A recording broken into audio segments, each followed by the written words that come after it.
whack a bit. Yeah, now it's recording. Yeah. Is it? Oh, good. Yeah. So then I will thank you for coming in person. That's why I asked it be in person. Okay, so let's get see if I can get Acrobat up here. Yeah, so I will introduce myself with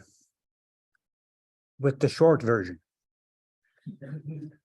The long version, when I have connections to George Boole and people like that, I have a very close connection with George Boole that I can show in the long version after the talk. So I had to cut that out because it would take a while. So, and I won't talk through this as much as I can. I'll stop, just have to do it fast. But that's the island I lived in for 20 years. I was born on the mainland, one of the few in my class who was born in the hospital in the mainland because my mother's family are a bit more educated than the others and so on. But she was from the outside. All the others in my class were born at home. And that's the corner of the island where we were. That's the house. You'll see that in a minute, built by my father. The school is over on the side. Come on, how does that work? Yeah, the school is here. So it was about a mile to school, around through that cove. That's the school, built by the British, 1857. They were in charge of Ireland or colonized Ireland until 1921 or so. And two-room school, 3 grades downstairs with 1 teacher, 3 grades upstairs with another teacher. I was teaching multiplication tables very early on in my life. So I started teaching probably when I was 7. Because we had to. That's the school the house or my father and grandfather built. We're jumping ahead in time. There's 3 of the kids there. You'll see them again in a minute. Oh, maybe not. Yeah. We got to the city once. That was a big treat to go to the city. I had to go to boarding school. Then one professor of statistics who was also the registrar of the college. And I think he got me interested in statistics because he said, when you're bigger, when you're grown up, we will bring you back to the library and show you all the fights between Fisher and Pearson and all those. His supervisor was Frank Yates, so he did his PhD in Rothamsted. And he says, one day when you're grown up, we'll show you biometric and the fights between Fisher and whatever. So I think, whenever you forbid something, that's when you get people interested. Then picked out of the blue, the yellow pages, there was one contact I had with Waterloo, but very random decision to go there. Lucky, got a break. He was an adjunct professor in Waterloo, and he said, we have a job, do you want to come? And I said, yeah. And I was 7 years with him in clinical trials in cancer, including 3 in Boston, 4 in Buffalo. And then I met somebody in 79 at a conference, and he said, oh, I didn't know your wife was from here. We have a job at McGill. And I applied and got the job. And I took the job 3 weeks before the referendum in 1980.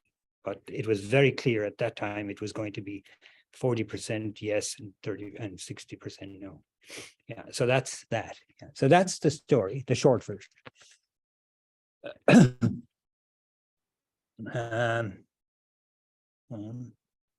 So I've been interested in history for a long time, but first serious thing and I'm still an amateur at it, but I like it and I don't follow any of the rules the historians do. But I started, I guess, I think, Rebecca, when you came, that was one of the first ones, because Rebecca was instrumental in getting me, she was our new chair at the time, she was instrumental in getting me, somebody went to the archives at University College London and found the data. I'll show you about that in a minute. So that was one, but the data from that are from 1884, and they're crowdsourced data. It's something I'm trying to get back to do again. These data are, the paper was 1908. It's a student's famous paper, The Probable Error of the Mean. He derived it the same way we teach it today. This one is a chasing down about the hazard function and the connection between the hazard function and the force of mortality, and in particular, a law developed by Gumpertz about the force of mortality. So it's the hazard function over the whole of your life, basically, and what shape does that have? And then Carl Pearson did something with it, using the same imagery, but with a different statistical model, and so on. I came to Canada in 1969, and the first lottery, I think, was on to Vietnam that fall. And I remember the American students in our lounge in Waterloo and the residents looking with great concern about that lottery. And there were some troubles. And so I went back and started looking at some of the other ones, because this is about how do you draw 10,000 balls out of a hat or out of a drum. They were only doing 365 birthdays, but people back in 1917 were drawing 10,000 balls out of an urn. Seriously, yeah. And they got it more right than the guys drawing 365 out of a hat in 1969. So there were mistakes made, and history wasn't studied. So history repeated itself with mistakes. And this is the most fun. This kept me sane during COVID. Going back over the history of what probably is my favorite distribution, the Poisson distribution. Even though I'm going to tell you it should never be the default model for anything nowadays. There should be extra Poisson variation for almost anything to do with humans. But in the lab, chemistry and physics, where this came from, it works very well if you're very, very careful. And so I'm going to tell the story of two of those. There were a physicist, Rutherford, from up the road here, and Gossett, who was a student, who was with Guinness. And they were very careful and got the Poisson distribution working well for their lab, but not anything else. And so we've reenacted some of that now for teaching purposes. So that was probably the most fun of them all. And we're trying to modernize. We have a few little imaging things here as well, which is probably doing a disservice to something that was very good. So those are the 6. Now, I was going to say that whoever comes in live should get to pick the menu of what we can't go through them all. But it reminds me a little bit of when I go to a city and I take the hop on, hop off bus around a city to get a quick sense of the city and get the highlights. Any of you done that? The hop on, hop off bus? I mean, COVID, there was no such thing, but some of you look like you've done it. Yeah, you can get a 3-hour tour. It's a great way to see things. And the idea is then they'll tell you this museum or this building or this cathedral. You can stop there and go in for an hour and join the bus again. So I think we'll do the same, but I think I will do a fast tour right through with no stop for the first 5. And then I think we'll spend the last whatever time we have with the cathedral and the big impressive one here. So I think that's the best way. So I had to make myself notes. I'm not sure, Eric, I'll stick to them. I'll try. This is I'm only supposed to mention these few things, but it's going to be hard to get away from that. Yeah. So the first one is this in the way here. The first one is the one that basically starts with the word regression that we have today. The word regression that we have today means that when parents were 3 standard deviations above average in height, say, their children would only be 2 standard deviations above height, above their peers, and so on. And if your parents were 3 standard deviations below, the offspring of them were only 2 standard deviations below. So it's called regression to the mean. And that's what we have today. And I still teach regression that way first, because the data they collected are really nice. They have measurement error in them and all sorts of other problems, but they're very nice. And I'm sorry that most people don't do it that way. Sorry, where is that? Yeah, so this is the second regression line that was ever done. You can see the regression here. The slope is not 45 degrees. The slope's about 30 degrees because there's a slope of 2/3 or whatever it is, right? So if you regress the height of the children on the parents, you only get a slope of 2/3. You shouldn't get a slope of 1, but anyway, yeah. And this is the second one. It's the first one with human data. The very first regression line of this was done with sweet peas. You planted them and you looked at the size of the parent and the size of the daughter. He'd seen it already, but he wanted to then say, I want to show this in humans. And he couldn't get the medical people to do the human collection. So he offered £500 to people to collect these data. And so people send them family albums. But one of the things that's so different today, and it's frustrating when you go back to archives, they didn't keep listings of data. If they were doing X1 versus Y as a paper, they only took out X1 and Y. They didn't keep all the other columns in a spreadsheet like you do today. So it was very frustrating. But moreover, think of it this.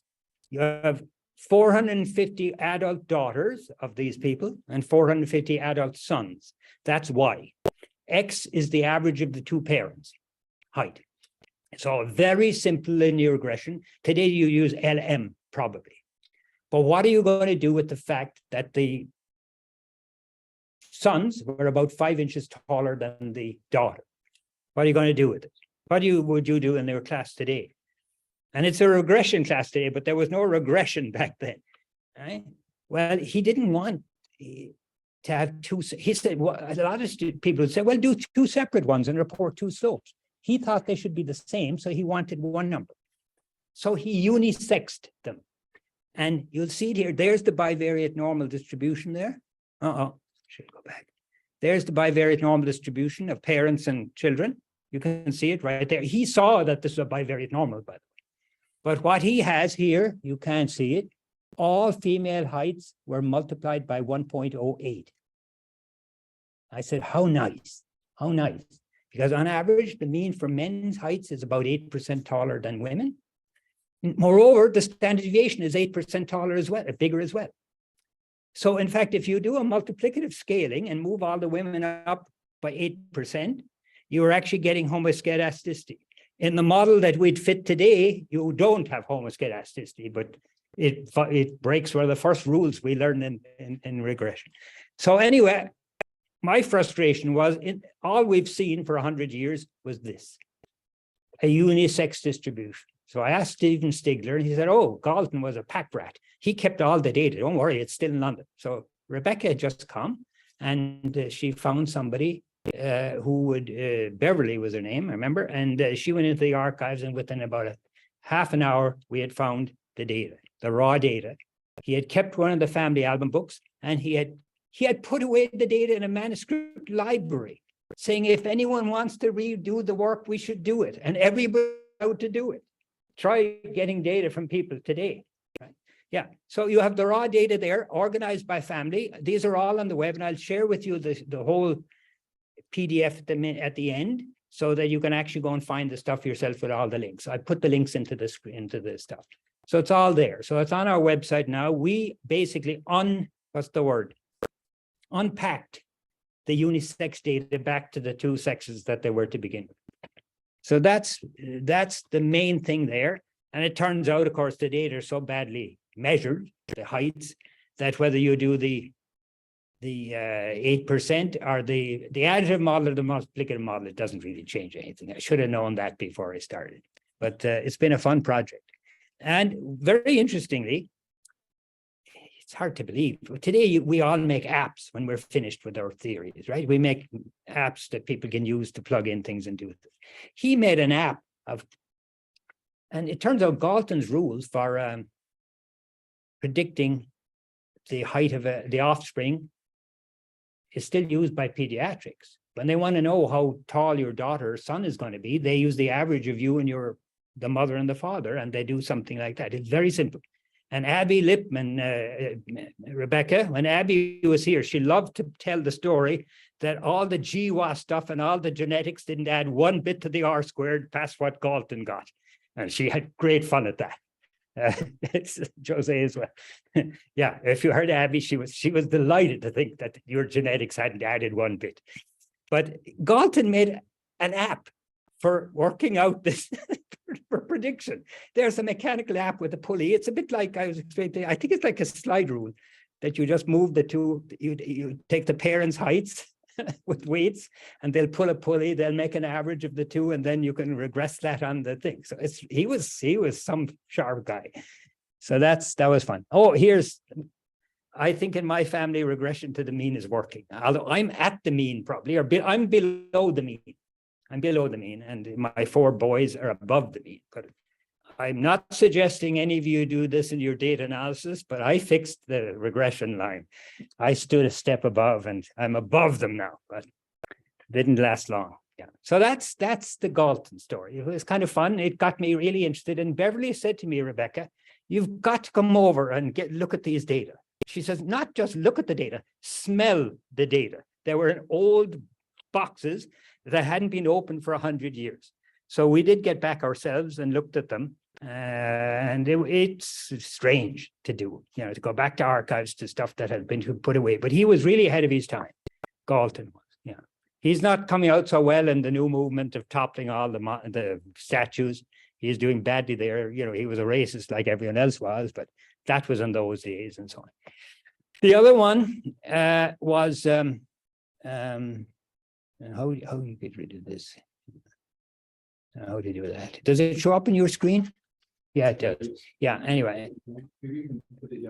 Down at the bottom, maybe? Yeah, or something. Yeah. So, yeah, this is interesting because we knew 2008 was coming up. IBC was going to be in Dublin in 2008, and they got it because it was the 100th anniversary of Student's paper on the whatever, and Student had been, it's not Student, yeah, Gossett had been head brewer at Guinness Brewery for 35 years in Dublin. He was hired as an Oxford graduate in chemistry, 2 years of chemistry and 1 year of stats or math in 1899. And he was in charge in Guinness as head brewer until 1936. Moved over to London to start the new brewery, and he had three heart attacks the next year and died. Very, very young. So young, anyway. Yeah. So that's him. So what I've done at each of these is made one dedicated web page, so all the material is there. And that's why I'm saying you'll be able to find all of this very, very easily. So I'm just giving you. But the two interesting things about Student, the proof that he used to derive the T is very close to what we have today. He got one piece of the proof wrong. You see, he needed to know the distribution of y bar over s, basically, or s squared, or s squared. But he, the y bar was okay. He knew that would be normal, but the s squared he had trouble with. He didn't know the distribution of it. Pearson didn't know the distribution of s squared, that it was chi-square under normal, even though it had been done in Germany 30 or 40 years before. And his proof is wrong in the paper. But his derivative is correct, but he wasn't sure of himself. And how he worked it out is he said, I will do empirical moments. He made a simulation, calculated empirical moments, and kind of guessed the distribution of s squared should be some kind of a gamma or a chi-square. That's what he did. So he simulated data, looked at the empirical moments up to 4. He couldn't go past 4. Today you could, but yeah. And he kind of guessed it and said, I'm going ahead assuming this is right, but he wasn't 100% sure of himself. So I've given this many places. And so you can look at it in detail. There's a whole lot of things here, but the simulations are interesting. And the other thing we found, he simulated from this bivariate. He was doing two things at once. He was looking at y1 bar, y2 bar, and r. So he has a separate paper on the sampling distribution of the correlation coefficient under normality. And so he did simulations from a bivariate data that were very close to normal, which was the length of the one finger of a criminal and the criminal's height. They were using about 10 different things to identify criminals with in those days. And they measured them very carefully. So he had very carefully normal distributed data here. And that's what he used. But he used simulations then by dividing up those 3,000 numbers. He made them, he wrote them out into 3,000 numbers, chopped them up into samples of size 4. So he had 750 families of size 4. 750 criminals of size 4. And then he calculated 750 Y bars, 750 S's, and 750, he didn't call it T, he called it Z. And then Fisher changed it to T later on. So it didn't start out life as T, it started out life as Z, the ratio. And he didn't have the root of N in the bottom either, which didn't help his tail area expansions a lot. Fisher is much smarter geometrically, and Fisher had a root of N in there. And apparently that means you have a lot less tail terms to sum and so on. Yeah. But the other neat thing in talking to the historian who'd been in Guinness, we couldn't find where the data were. And the data were in London. Pearson had taken the data to London himself when Gossett moved. He wanted out of Guinness. It's in the Pearson archives in UCL. And there we found, not me, but a guy before me, found a clue to why Gossett called himself student. One reason, Guinness didn't want him publishing under his own name. So he had to use a pen name, but why on earth did he use the name student? Well, here is the lab notebook from his 1908 paper. All the calculations he did for that are there. Here's a lab notebook from another one he did that I'm going to talk about later. And it's called the Student's Science Notebook that he bought from Eason and Company, which is exactly where I bought my notebooks when I was at UCC in 1965. So those booksellers are still around. He bought this in Dublin, and it's the Student Science Notebook. So we think that's the best explanation for why he was that. There's the data, and there are his simulations. You'd never know. It's like going into your computer. I probably couldn't find your simulations either by the name of the file. There's no name in the book. It says small sample data. That's all it says. These are simulations where you can see he's actually randomly chopping up the 3,000 into sets of size 4. So he has a 3-degree of freedom T distribution that he's going to get out of these simulations. And they agreed very well with his actual theoretical one. And so we repeated this again, Erica and I and Mary-Lise, I think it was, yeah. And there's some more things. So they're all there. So that's 2. How are we doing? Are we doing more than 5 minutes? Oh, I don't think we'll get all 6, but that's okay. Yeah.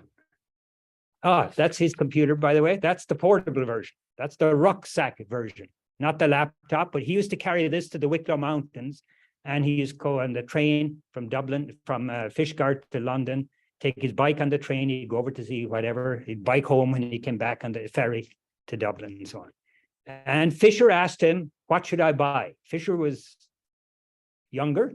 Fisher asked him, Fisher got the job at Roth, said, which computer should I buy? And he told him this one. Fisher was not so smart. He bought the desktop version that you had to plug in. So he couldn't take it home. It weighs 50 pounds and you have to have electricity for it.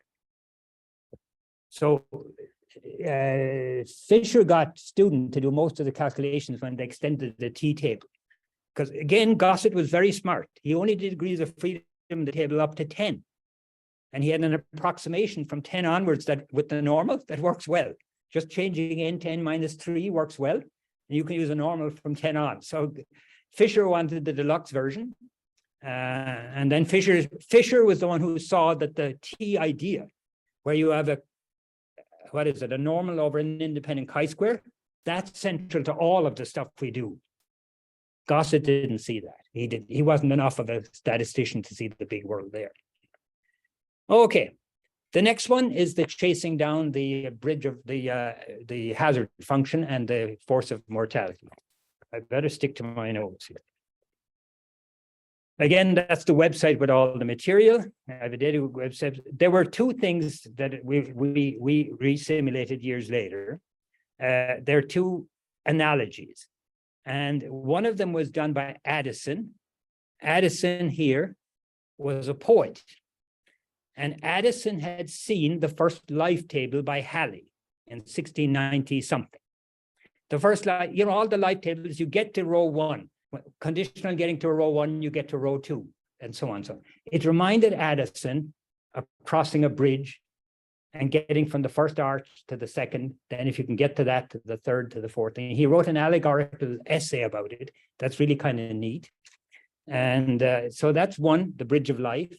And he talked about also going over a river because life is a river to him, and then you go over it, and so on and so on. So that was one. And then Carl Pearson had another imagery, borrowing from the same bridge, but you'll see difference in how you die, right? So in the first one, here's Addison. It's just a made-up story, completely made-up story, but he was editor of the Spectator. And in 1711, I think he wrote this. God was talking to a shepherd and saying, shepherd, look down there. That's a river. There's a bridge. It's hard to see, but those are all the arches on the bridge, right? And then You see, passengers are coming in at one end and crossing the bridge. Coming in at one end is like being born. You get across the bridge to the other end. You hope to get to 80th or 90th arch in the bridge, but there's a lot of trapdoors that open in the bridge, holes open in the bridge and swallow you and you're gone. So that was his analogy of death, exit stochastic process from the bridge. But very interestingly, look at what we had. We had a lot of infant mortality. So there was a lot of trapdoors at the beginning. There were not so many trapdoors for your age group, but then when you get to my age group, there's a lot of trapdoors again, right? So, and I think this is the first mention of the word multiplicative hazard ratios in statistics, right? By a poet. Is the first one to have a multiplicative model, you know, allegorically. So that's him, yeah. So that's then. Yeah, Gompertz then did something very interesting. He came up with a continuous function, smooth function for the force of mortality by looking at insurance data and so on. But let me show you Addison's model here. Where to put this? Yes, here. Yeah. So in a minute, you'll see the animation, but here's people starting out at birth. And this is 1 year. We're just looking at a snapshot at one frame. Basically, in one frame, these red trapdoors opened up. And not many people are making it to the end. So those are the people who fell through during that frame. These, if you had a traffic counter and we're keeping track of how many passed each milestone, you would have this distribution. And that's the distribution of the living. It's the age distribution of the living. Right? And you see 20% of people are not making their first birthday. In Sweden, I think it is. This is Sweden. No, US males seem worse than Sweden. We have one from a century before. But even 150 years ago, people who were only living 40 years, yeah, and so on. So I can animate, oh yeah. So you have the S function, if you're a survival analysis person, you have the density of the deaths, and if you divide F, small f by capital S, you get the hazard function, and that's the black function here, right? See, because I hadn't realized this, the lowest level of force of mortality is when you're about 10 years of age. Once you get out of your parents, the hazard function starts going up once you leave home, you know, and into high school and then college and so on. So it peaks or it troughs at around 10 or 11. Yeah. But it goes up obviously very, very high, very quickly towards, but what's his name? Gompertz said it's very close to log linear. If you took the log of the hazard function, it's close to log linear in age. Right? That's a hazard function is log linear in age. Yeah. And in fact, if we just go a bit more, there's Canada today. Look at the difference, what's happened. We're living 80 years, almost no trapdoors at the beginning. We've got rid of the infant mortality, and now all the deaths are over here. They're still skewed with this long tail. Yeah. And look at if you let it run long enough, these are real data. He's absolutely right. The force of mortality, log of it, is just about linear, and the slope is about 8 to 10% a year. So the force of mortality goes up 8 to 10% per year for every year from 35 onwards. So that's still happening, but now it's starting at a lower place and so on. So let me go back to Addison and play him, if I can play him. Addison animated. I don't know if this will work or not. Oh, good. Yeah. So there's our guys, you see, falling through. What the heck is going on here? Yeah. Play again. You see? So that's what we're talking about. If you let that run long enough, you'll get everything smooth. Yeah. But that's basically, it was a bit irreverent of us to be leaving such a lovely poetic imagery, and now, but this was fun to do and to program. Let's see, I can go back. No, go back. And then, what's the next one? Yeah, so Pearson was a very different kind of guy. Pearson's obsession was with the normal distribution. And if he didn't find the normal distribution, he said there must be hidden mixtures inside of it that are hiding. Right? It would be like, have you bimodal? Well, that's men and women's heights. If you could disaggregate them or fit a mixture, you'd probably get two normals. He even tried to do that for the ages at which people die, because this is the distribution of the ages at which people die. Can any of you see a mixture of distributions in there? He had an amazing imagination. I mean, it's completely silly, but he did. Can you see any place here where you could start fitting a piece of a normal? Because what you're going to do then is not a normal, it's something. What you do then, the way he did it, he took out one piece, removed that mixture piece, and then fit it again. He could see another one and he'd fit another one. So maybe if I show you here what he's doing, see, he said, look back here. I can see something very smooth here. If I could just go that down a bit like that, that could be a reverse gamma. A reverse gamma. What is it? Yeah, so there's the reverse gamma. I guess he took it out, right? Just from these points, he fitted a reverse gamma, just from this side of the mountain. I'm glad we didn't do that during COVID, right? But yeah, from this, he fitted, he had data that was good enough. That's a reverse gamma. Now subtract that, that leaves this. Now, I can see a piece of a normal here. He does a normal next and takes that away. You following? Are you following? Yeah. So but he did it from the right-hand side backwards. I said, I don't know why you would do it from the right side backwards. You do it forwards from 0. Yeah. And then here's he's fitted the whole thing and the 5 components underneath. So mixture models in those days. And Liz Turner, who did the work with me, and she was in the archives, she found all of the fits. And she says, there's fits in his boxes with big X across, doesn't fit. He didn't know how many mixtures to have, how many this, that, it's all there. And then she said, the worst part, he was a son of a, you know what, Pearson. I said, why? We knew he was difficult. He then decided he would make a picture of this, a schematic, nice picture of it, of his bridge. And he was a very modern guy in one sense. He was a feminist, all that sort of thing. He went around looking for modern artists who could make a depiction of this. And he wanted depicted as a bridge, a bit like Addison. And he fired every single one. There's major, almost lawsuits about it. Liz got to see them in the archives. I haven't seen them yet. But he was a son of a, he was a nasty guy. She said, I never wanted him as my chair. And then Pearson turned to his wife, who was an artist as well. And this is the drawing she did.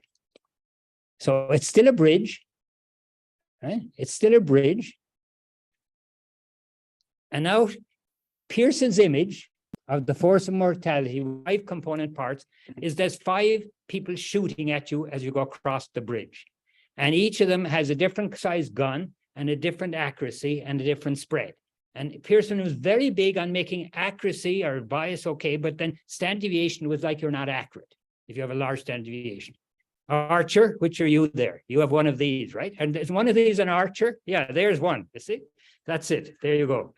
These 4, he has these then, and they fit the thing. And then he has one, which is not people, outsiders, killing you. He had a big social commentary about how England was doing way worse than France in killing its young. And what did he mean by killing its young? He says, we're not bringing them up right. We're not. It's like your grandparents are saying to you, God, the world is bad. You guys don't know how to bring up kids, this, that, that. It was all about that. Yeah. So a very ugly thing here about this was the skulls of your ancestors. You were killing your kids with the skull of your ancestors. It's kind of dark. Yeah. But anyway, so again, I couldn't resist doing something here. So here are our 5 archers. This is done with Java. Sadly, with Java, that doesn't work anymore. So I've got to get somebody in computer science and redo it.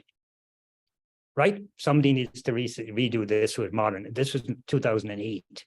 And I learned enough. I borrowed a Java program, didn't enough animation just to do it. But these are the 5 guys stationed and shooting at the people you see as you go across the bridge there. There were my people going across the bridge. And they're being shot at by various people. But it reproduces the data pretty well. So I knew my program must be right at the end. But it was a lot of work because you had to do 2 separate things. You were getting the people moving across. And at the same time, you had to synchronize that with the speed of the guns and the bullets. So it was a bit of work. But somebody should do it over. Yeah. Okay. I think maybe I should skip a couple of stops.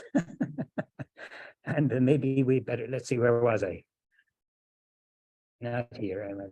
here. Better, let's see. Yeah, I'll skip this one. Except it's to say that it's about excess mortality, which is, this was 2010. We should have patented this name because excess mortality came in big time after that during COVID. And it's a very simple idea.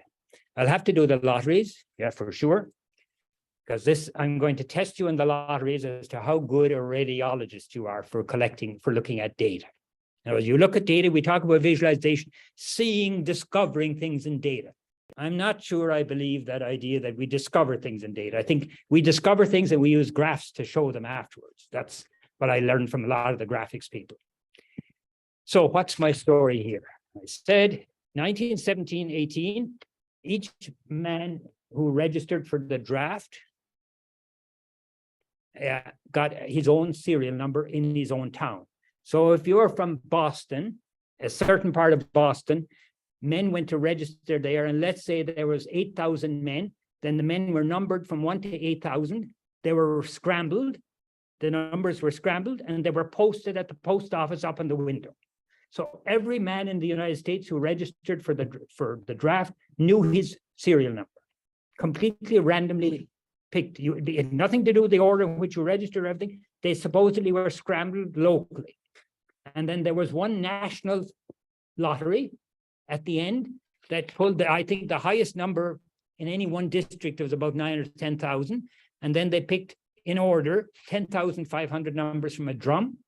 And then the order in which they picked them then were, those men were called in that order because you had your serial number already before the lottery, and your serial number was your call-up number. Sorry, or it was called out to you what it was going to be.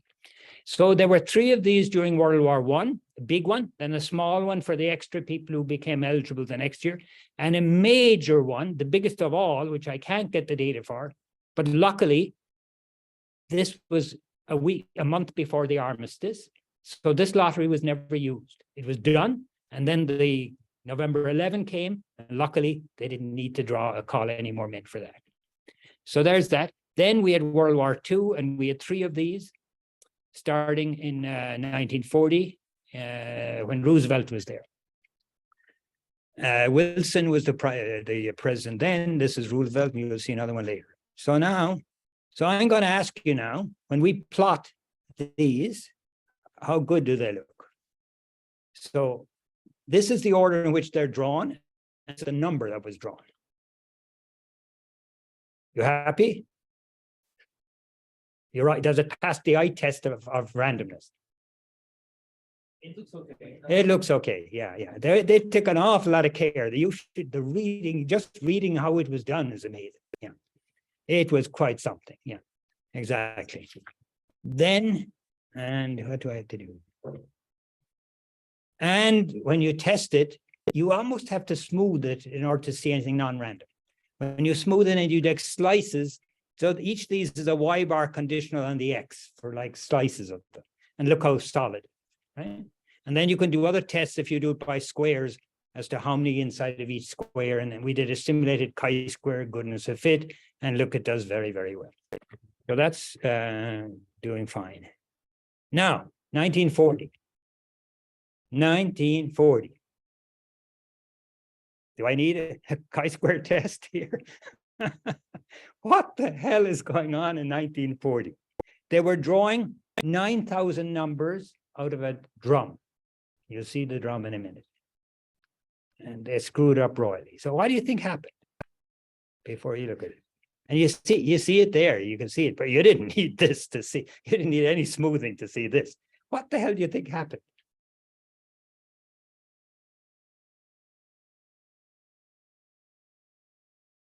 Obviously, they weren't randomly drawn, so something must have been going on funny. Think of the mechanics of setting up a lottery. It took 18 hours, where you put 9,000 numbers, and you write out the number, you put it into a little gelatin capsule. So it actually is a capsule with the number inside it. Okay, those 9,000 capsules are in a drum and pulled out one at a time.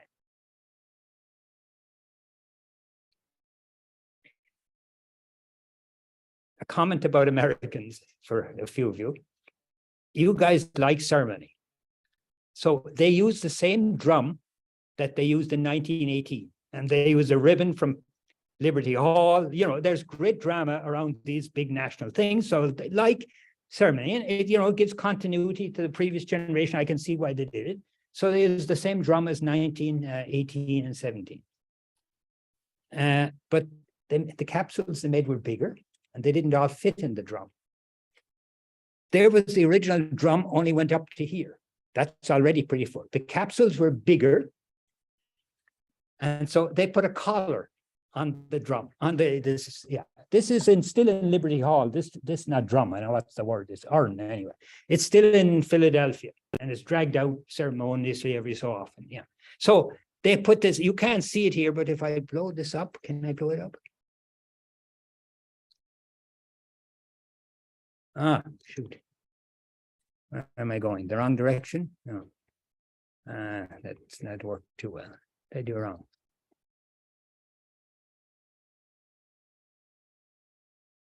Anyway, I better leave it alone. Yeah. The main thing is there was no way they could stir this. And so they weren't put in a randomized order, and whatever it was came out. The good thing is, because the serial numbers are randomly done in your hometown beforehand, there's a first randomization. So even if the second randomization fails, it's no big deal. They were using the idea of double robustness back in those lotteries. That's effective. If I understand it from the causal inference people, and all that, double robustness is all you need one of the two to work. Is that right? Am I correct? Huh? Is that right? You don't know either? Somebody from this. Come on, Eric, is double robustness that one of the models must be right? Who should know that?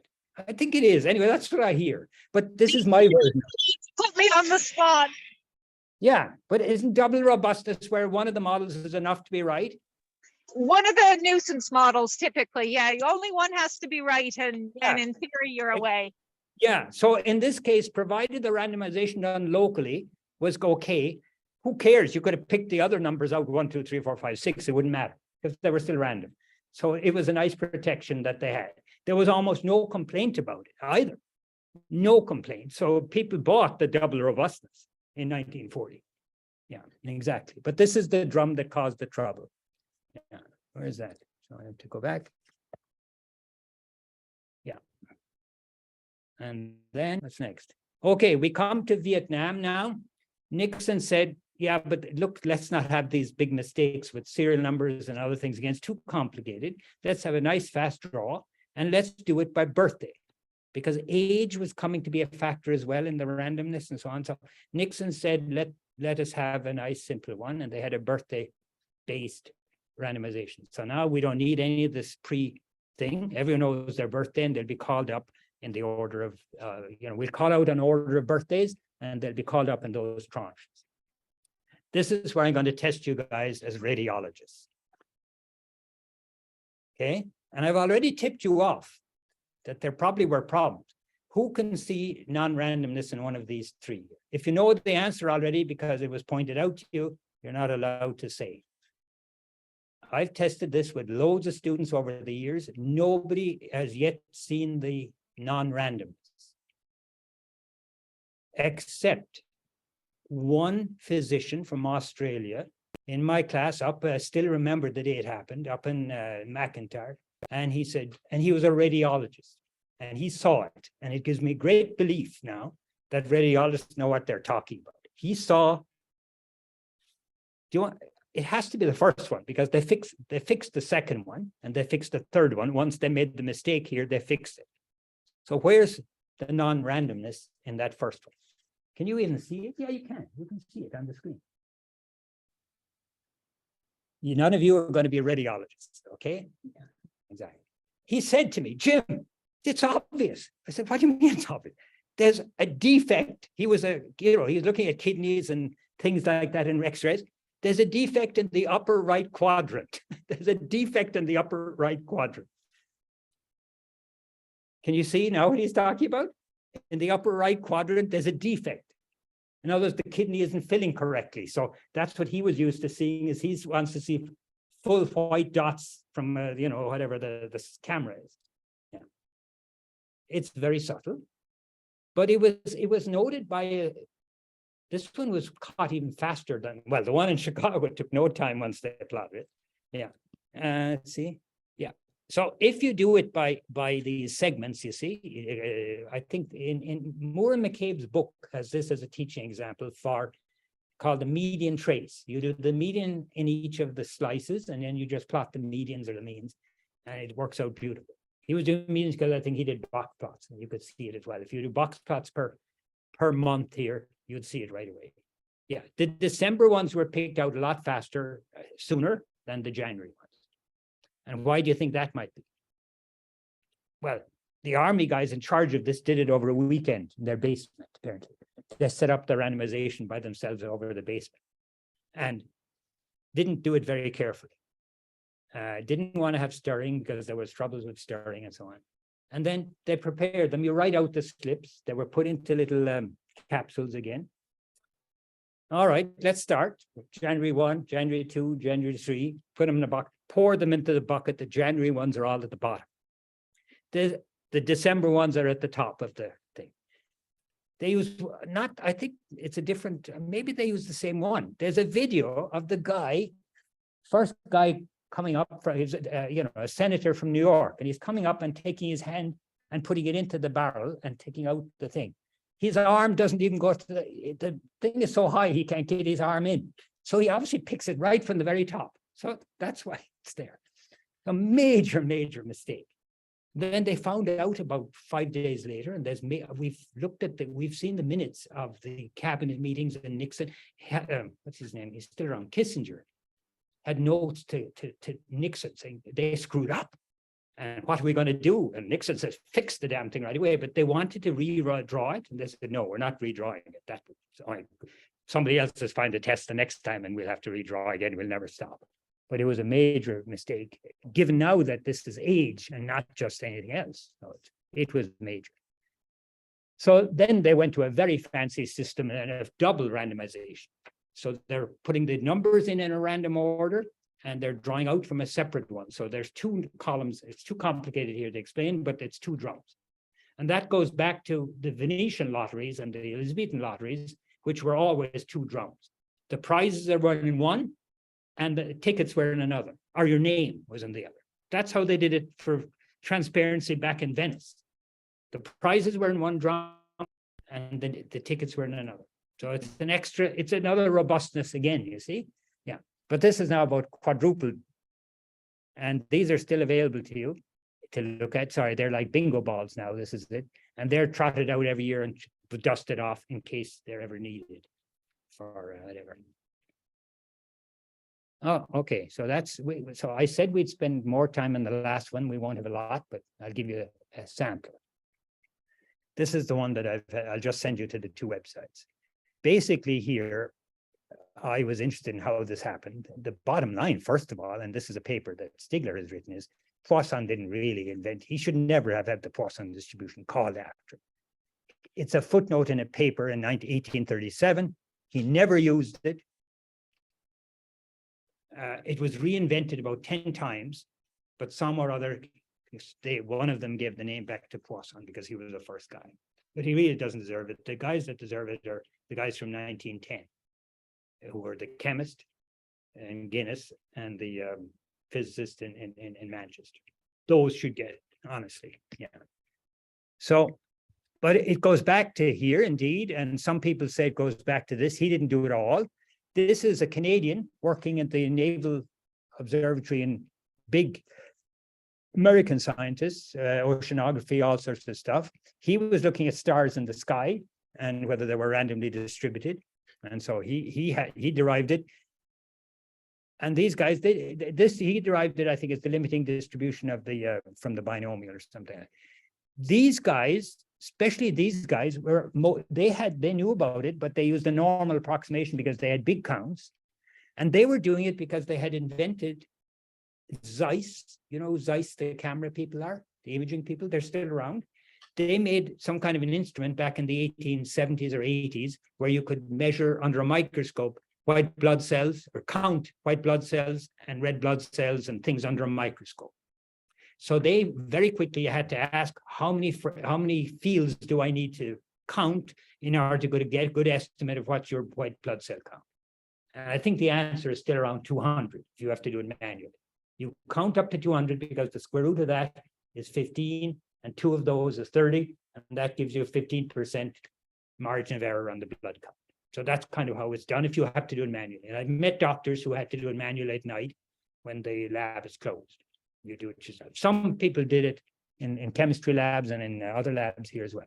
So that's why I talk about that. Yeah. So this was concrete stuff, industrial, but they used the normal approximation right away. So they didn't ever draw out the normal distribution to look at its shape. This guy did. This is Gossett, the same guy with the 1908 paper. This is his very first paper on the counting of yeast cells in beer. Right? There's a lot of it being drunk today over in Ireland, right? But he's the one who was in competition with Carlsberg to keep the beer alive fresh longer. Yeah. So this was called scientific brewing. Started in 1900 when he was hired on by Guinness, and Carlsberg hired a rival chemist in Copenhagen. And so he's looking, and he's only looking kind of in 2 dimensions. If you're looking down the microscope, it's like a field. He's looking at counts that happen or events that happen in time. When you're looking at alpha particles, they create a flash. So there's the whole thing. But we, in any case, have recreated these, and we've made new recreations of these. So just very quickly send you to the moving part of this. This is the full story here. He does a lot of theoretical stuff, but you see the reenactment is here. See? This is what you're doing. You're going into the fields under the microscope, and you're looking at the yeast cells, right? That's what it would look like if you move the head of the microscope, whichever you move around. I've never been in a lab, biology lab. Have you guys? A couple of the students, you've had to do this, right? Yeah. How many did you count? There. Huh? Oh yeah, they're paying, aren't they? They're paying, yeah. They're probably automatically done nowadays, I guess. Yeah. But yeah, counting this and what's on the border, and anyway, it produces a nice Poisson distribution. If everything is mixed properly. He had big problems because yeast cells clump together. So you get extra clumping, and it's like raisins in a bun, right? The same thing. Yeah, exactly. So that's one. And then we video of that as well. And I think what we did is, to make it interesting, we put some in here where some are actually done carefully that should follow the Poisson distribution. And then we put some that are contaminated. And so it can be an exercise in your class for students to find which of these are right and wrong. So that's the main thing there. Yeah. But it's less interesting to me than the one with sorry. Yeah, it's less interesting than the one which is in time. I think time is more interesting than space, right? And these are Rutherford got the Nobel Prize in physics. A lot of it was the work done here, but he was already in England when he got the thing. And then he started working with this guy in Manchester, who we know from the Geiger counter. He was the Geiger counter. Bateman was a mathematician who reworked out the Poisson distribution formula from scratch. Neither this guy nor this guy knew about the Poisson distribution. So they re-derived them from scratch themselves. No references, no anything.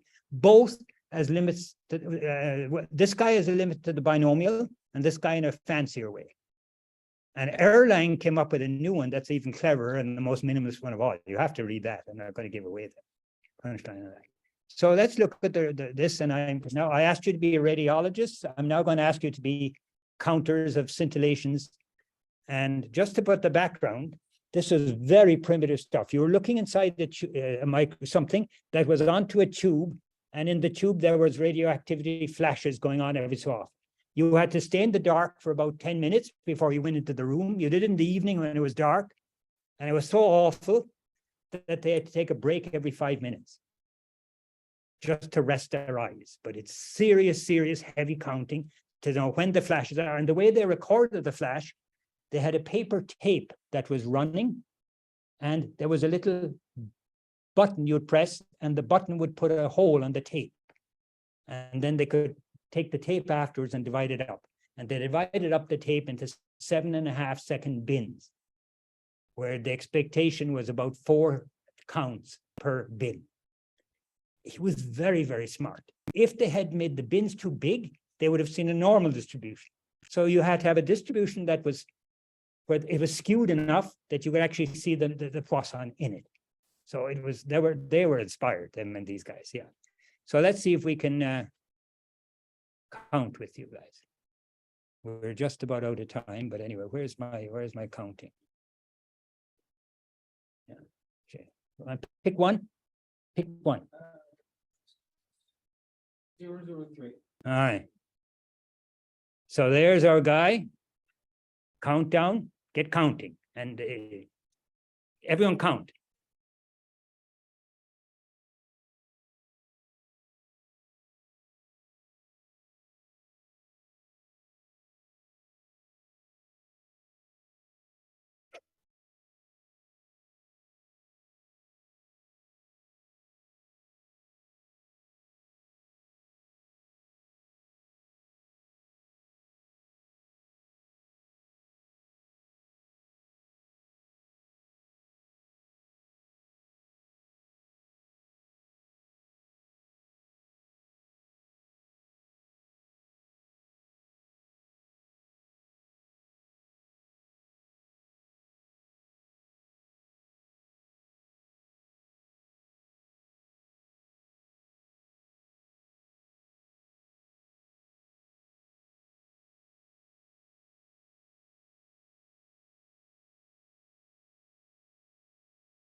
That's a minute, right? How many did you get?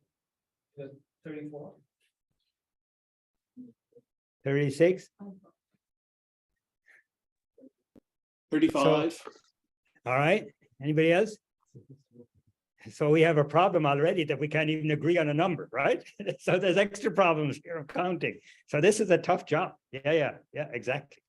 So he had very well-trained people on this, but it was hard work. And I've made it 1 minute for you guys, because there's no way I know today's generation would do 5. He did 5 minutes of counting, 5 minutes of rest, 5 minutes of count. It took him a week to do the whole data set. Yeah, it took him a week. Yeah. Anyway, that's him. I'll stop, but you can read the rest. I will put in the chat. I think is the best way to do it, right? Is there a way to put in the chat the file? Right? Is that the file? No. Where do I put the file? Huh? Is it the text file or is It's a PDF. Oh, yeah, you just drag it, drop and yeah. drag it, drop. Yeah. So now I have to figure out where it is. OneDrive, work, statistical history. It should be about 18 megs, so it'll take a while. Where's the excursions? Is that it? Yeah. But it has everything, yeah. Yeah. Yeah, so Keep the top on the top. where? Top right, the bottom right. Bottom This one, send? Yeah. Good, yeah. So you have everything there. So all the links are self-contained, so it should bring you to all the rest of the data. So that's the cathedral and the museum and the rest of it, you know. I didn't quite stick to my time, but you get a good sense of it, right? But there's a lot of good fun stuff here for teaching as well. Yeah. Any questions? I'm late. I know the next bus is coming. We have to move. But this piece kept me sane during COVID, along with writing some chapters in the book. Yeah. But it's neat. But I do say at the end, we've put the Poisson distribution up on a pedestal. We should really be right away thinking extra Poisson variation for human stuff. That's the main point. And the human stuff goes back as far as this is the gamma mixture of Poissons becomes the negative binomial. It's very badly done in the packages today. They say negative binomial is for extra Poisson variation. Never say why, right? And the parameterization of it is awful. if you go and refit, think of it as a gamut, the means, the mu's or the lambdas, whatever you like to call them, are distributed as a Poisson. That's your frailty model. And that's the end of it. And it's beautiful. Yeah. And people don't speak, so we've done very badly, I think, in introducing the negative binomial, because when I learned the negative binomial, it was for waiting until something happens. Like it's a sum of geometrics. What the hell has that got to do with extra Poisson variation? That I can't. Can you figure out any link? You can figure out a link? If you are, I want to know it. Yeah, I can't. But the gamma mixture of Poissons is instant. In fact, it's one line in R to generate negative binomials. Generate the means first from a gamma, then conditional loads generate the Poisson, and you're done. That easy. Has that gone through yet? Can you download it now? Is it finished? Yeah. Okay, because I don't want to shut it off until you're finished. Yeah, so I tell you, history is fun. It's at my age, it's fun. I guess at your age, I always say to people, though, that history, it's a bit like what Bill Clinton said. You get in more interested when you're older. As Bill Clinton said, for those of us who have more yesterdays than tomorrows. That's why you guys have more, I hope, more tomorrows than yesterdays. And that's why it's different. Yeah. But my grandfather was like that. We thought it was awful that he was going on and on about old history. Here am I doing it now and annoying the hell out of my grandkids or kids. Yeah. So that's it. Well, I'm always open for those. Discussion with some other groups and working with that is the whole inclusion and equity. And these people usually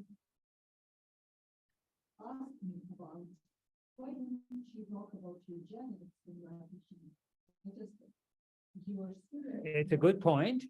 Yeah, it's a very good point. aware of how all these concepts develop. Well, you've seen, yes, unfortunately, statistics has gotten more of the racist problems than most others, because indeed, Galton, Darwin, Pearson were all data people, and most of our eugenics was about selection and inheritance. Absolutely, we were the worst. Yeah, in that sense. Some of the writing is pretty awful. I mean, what Galton called certain races is pretty racist.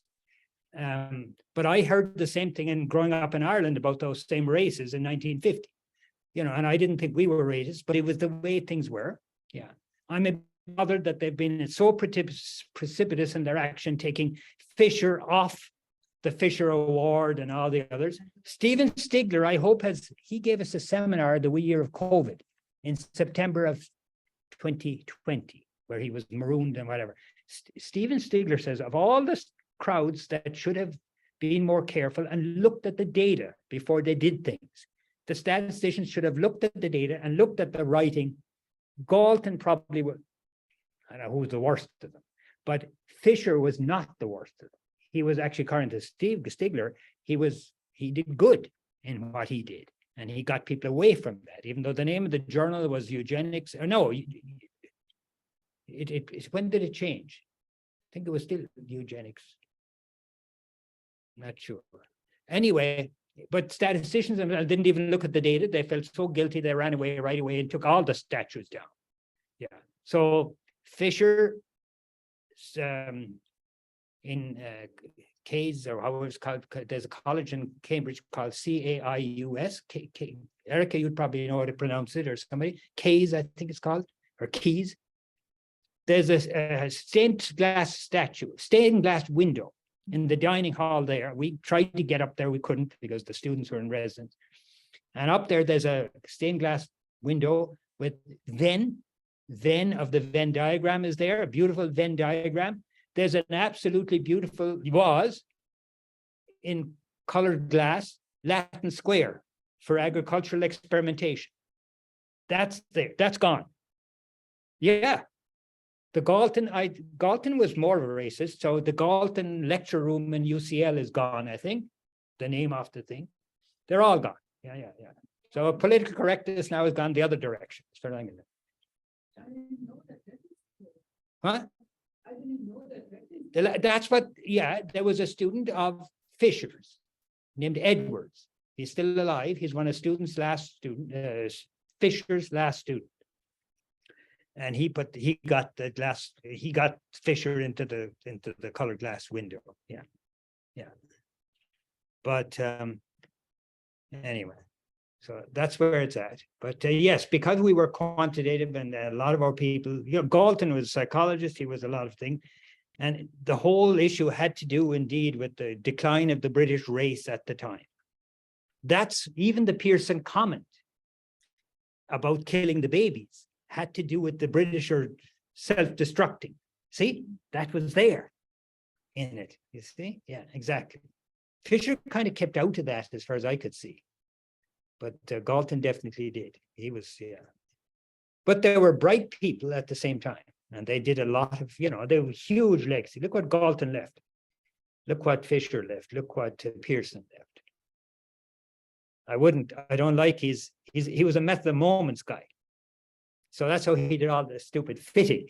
Fisher came along later and said, my God, why don't you as Maxim like to be done with it? And they never agreed in the end. And he and Fisher were fighting the last paper by Pearson. The year he died, he was taking digs at Fisher still and complaining about things. And I think Liz is right. When you go into the archive and see, this is not a guy you went out to have a beer with at the end of a summer. Yeah. Anyway, I should stop. Yeah.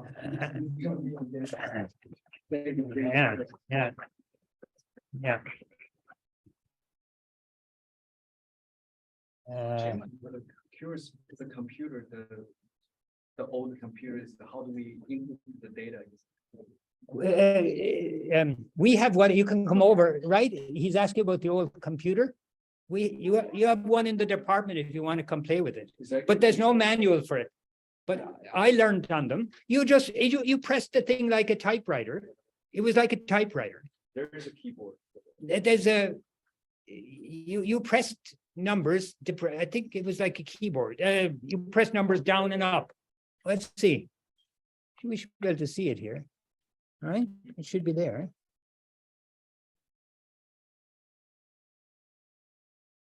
We have one in the department. Yeah, somebody left us one.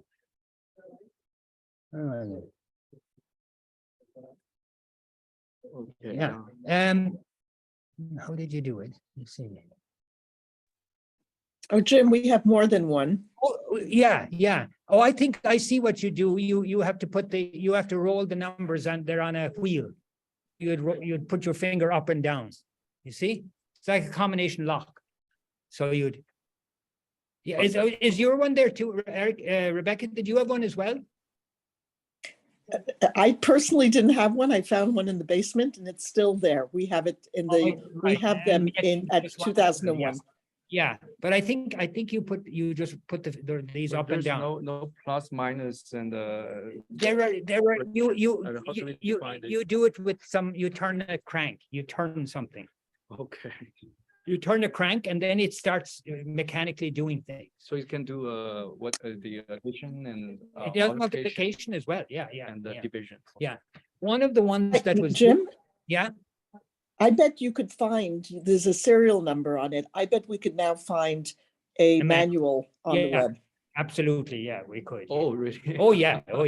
Even But- the old the Yeah. paper-based manual. Yeah. Oh, Oh, yeah, okay. for sure. The other thing, when I started in 65 or 66, I started statistics. We had one or two of these, but we also had electric ones. The electric ones were Monroe's and so on. Wow. But there was a very clever trick that we used that it was still great for regression. If you're doing regression by hand, let's say one y on one x. Yeah. So you need 5 things to get the slope. You need the sum of the x's, the x squares, the y's, the y squares, and the xy's. Mhm. So, and what you'd like to do is only put in the data once. But I don't know if You it- mean put the data like XY, only XY, and then do keep the going to order. the next one, the next one, the next one. So what you did apparently, I remember this is, let's say and this is why you often scale the numbers down so there wouldn't be so many digits. You might subtract a constant from them to make them small. That was an old trick. You subtract constant so you're not squaring a big number. you square the lower. Oh, But the logs. not even, just, let's say, Galton, for example, when he did the heights, Mhm. he only put in the paper, the heights minus 60. So he subtracted 60 inches from all the heights because then the numbers are easier to work with and the squares are smaller. But what you did for getting the sum of the XYs was very clever. You put in, let's say X was 47. So you put 47 on this side of the register. And then you'd leave a bunch of zeros. So you'd put 47, 0, 0, 0, 0, 4. Mhm. And say, let's say 0.25. Let's say 25 is on the right-hand side. So you'd have 47, 0, 0, 0, 0, 25. So it's a big, like 8-digit number. You square it. And what will happen on the right-hand side, the left-hand side was you'll get the square of the, Oh, and there's zeros in the middle. There's a limit of the digits to display. Yeah, So and then in the middle, you'll have 2xy. So it'll, when you look at their numbers at the end, the sum will be the sum of the x squares, the sum of 2xy, and the sum of the y squared. So you did every trick you could, but scaling the data first was the big one. Yeah. Which is why we kind of got used to there's probably only 10 different values that matter. And let's say it's ages. You might say, we're taking students here. We'll take students and we'll subtract 20 because that's the smallest age for a student, right? Or a faculty or whatever. So you do that. And then you might only do them on 5s. So you would scale again, you see? And so you'd have a lot I less. just wanted to say thank you and I enjoyed it. And I'm going to send you an email to be added to this list. I'm not on the mailing list. for Oh, you're not? Yes. Oh, okay. Oh, yeah. I'm sorry. Yeah, I'll, Okay. do that. Good. Yeah. Yeah. So, yeah, so that's it. So there were tricks to do things because the last thing you wanted to do was go through the data twice or something. Like at that time, those as expensive as relatively like Oh, yeah. the personal computer nowadays, or it's more expensive. More probably, yeah. There were companies making them. One company in Germany was one of the one. This is called a Brunswick, I think. So I mean, You see, that's the name of the It's company. not like a No, not like a- personal. No, there was. department would own like one. Yeah, what happened? This one, no, the equivalent of this, the Guinness company, Yeah. which is like, a huge company like Budweiser. In Dublin, they might have 10,000 employees, and in the accounting office, they had one of these. Such as One. And student had to borrow it from the business office. It wasn't for scientific computing, it was for accounting and for business work. So there's a letter from Fisher saying, where are my tables? You said you'd have the tables ready, the computations. And he said, I can't start. It's a busy season down in the financial office. I can't get the computer. They won't give it to me. And then another letter later, October, he said, I got the computer. The computing season has begun. The computing season. So exactly. Yeah, I mean, yeah. back then, I think the most scientists are not doing numerical work. That's probably Oh, like they the were- organization people do analytical Well, work. yeah, but the other thing is, yeah. what you had in every company was people who did computing. People did squares, and if you wanted something done, there was a team of computers. They were called Oh, there's human yeah. computers, and Yeah. that word is still around. I met somebody when I was giving a talk Human down. computer. No, they were Students. Hmm? they were paid employees. To do computation. Yeah, that was their job. Yeah, I mean, NASA had them for the moonshot. They were doing human calculations. Yeah. Yeah. So if you look, here's the one where I can show you very easy in this paper, Galton. Yeah. Here, but look at here. I'll show you an example of what he's talking about. He multiplied by 1.08. Do you remember? He Mhm. multiplied by 1.08. Yeah. And then he says,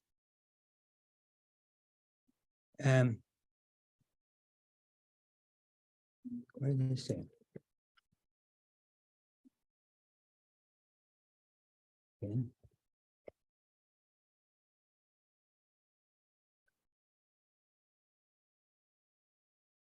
Yeah. See? Look what he says. I use 1.08. Maybe I should use 1.09 or 1.07. Yeah. And then he says, it wouldn't have made much difference. It fits my better than that or that, right? I can say confidently the final result is not of the kind to be affected. In other words, it's robust. Why? Because it so happened that owing to a mistaken direction, the computer to whom I gave the figures made a mistake. The computer to whom I gave the direction. So whom is a person here. So this is a person. I see. Okay. So I see. This so is, the like job, it was yeah, a job, it's a it was a job. job title. I It was see. the job title. Yeah, so- so they do OR or Huh? ER. I mean, They were adding squares and, they were basically saying if you want to fit your regression, you'd give them the columns and they would go through and start squaring and adding. And I don't know if they used the computer or by hand, but probably by hand. There was a huge amount of that. Yeah. So that's where the word computer came from first. Yeah. Yeah. yeah, I watched a documentary, it's Apollo 11. Yes, The- that's the right. One Yeah. that they They were doing. they have a very high resolution camera back then that they Oh, yeah? recorded the whole thing. I should, by the way, should I shut off Yeah. stop the Recording. Yeah. So this you can stop share and then stop recording. Here this one here. Yeah, this will stop the recording here. Yeah. Okay. Yeah. Yeah, So so no, it's not. It's still you click the cancel. So